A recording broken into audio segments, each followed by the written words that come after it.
Hello, എല്ലാവർക്കും ഡിമോൾ വൈബ്സിലേക്ക് സ്വാഗതം. ഇന്ന് നമുക്ക് ചിയാ സീഡ് ഡ്രിങ്ക് എങ്ങനെയാണ് ഉണ്ടാക്കുന്നതെന്ന് നോക്കാം.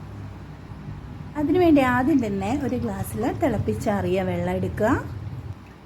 ചെറു ചൂടുവെള്ളമായാലും കുഴപ്പമൊന്നുമില്ല.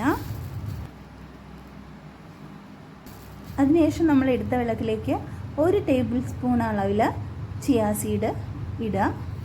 എന്നിട്ട് നന്നായിട്ട് ഇളക്കി കൊടുക്കണം. നമ്മൾ ഈ ചിയാ സീഡ് ഇട്ട് കഴിഞ്ഞിട്ട് അപ്പം തന്നെ നമ്മൾ നന്നായിട്ട് ഇളക്കണം. കാരണം ഇളക്കിയിട്ടില്ലെങ്കിൽ അത് അവിടെ ഇവിടെയൊക്കെ കട്ട പിടിച്ച് കിടക്കാനുള്ള സാധ്യത ഉണ്ട്. അതുകൊണ്ട് ഇങ്ങനെ വലത്തോട്ട് ഇടത്തോട്ടൊക്കെ ഇട്ട് നല്ലോണം കറക്കി ഇങ്ങനെ ഇളക്കിക്കൊണ്ടിരിക്കുക.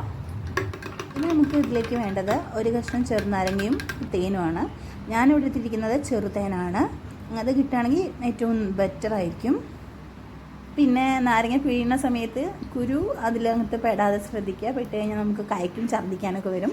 അതുകൊണ്ട് ആ കുരുവൊക്കെ ആദ്യം തന്നെ ഒരു കത്തി എടുത്ത് അതിൻ്റെ മോനോണ്ട് തോണ്ടിയെടുത്തിട്ട് അതിന് ശേഷം നന്നായിട്ട് അത് പിഴിഞ്ഞ് അതിൻ്റെ ജ്യൂസെല്ലാം അതിലേക്ക് ആഡ് ചെയ്യുക.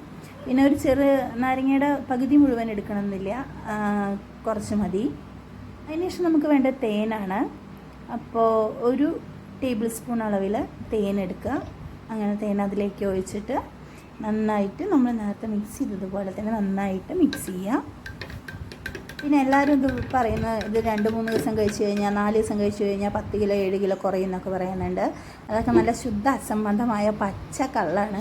അതൊന്നും വിശ്വസിച്ചിട്ട് ആരും ഇത് പൈസ കൊടുത്ത് മെനക്കെട്ട് കുടിക്കാനൊന്നും നിൽക്കണ്ട. ഞാൻ കുടിച്ചിട്ട് എനിക്ക് അനുഭവം ഉള്ളതാണ്. ഇത് ഫിഷ് ടാങ്കിൽ ഉള്ള മീനുകളൊക്കെ ഫിഷ് ഫീഡ് കൊടുക്കുമല്ലോ, ഗുളികകൾ മണികൾ. അപ്പോൾ അത് അവർ തിന്ന് കഴിയുമ്പോൾ അവരുടെ വയറ്റിൽ കിടന്നിട്ട് അത് വീർത്ത് വരുമല്ലോ. അതുപോലെ ഒരു പ്രോസസ്സിങ് ആണ് ഇതിനും. ഇത് കഴിച്ച് കഴിയുമ്പോൾ നമ്മുടെ വയറ്റിൽ കിടന്നിട്ട് നമുക്ക് വയറ് ഫില്ലായ പോലെ തോന്നും. അത് കാരണം നമുക്ക് വിശക്കില്ല, അത്രയേ ഉള്ളൂ.